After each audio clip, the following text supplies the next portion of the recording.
California's governor said he was disappointed, but will not ask the state Supreme Court to block the parole of former Manson family member Leslie Van Houten.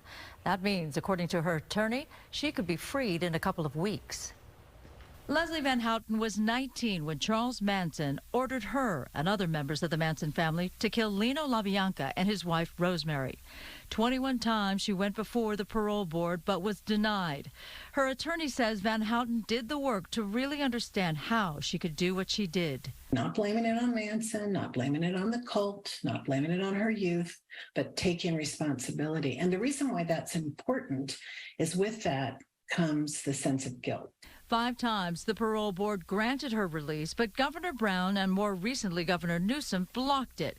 A state appeals court in May ruled she should be released, in part because of support of family and friends and her plans once paroled. It's not just open the gates and let her out. No, she is going into transitional living for a year. She has strict parole conditions. She has to she has to be supervised. I think it's outrageous. John Mancino has gone before the parole board to object to Van Houten's release. The gravity of the crime doesn't change with the passage of time.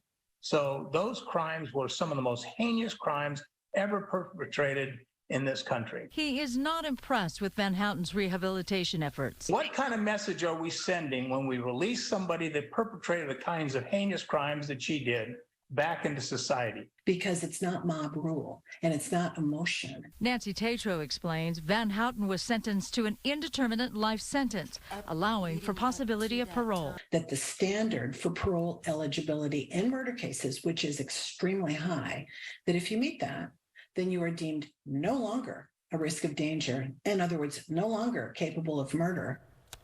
In her 5 decades in prison, Van Houten, who's now in her 70s, earned a bachelor's and master's degree.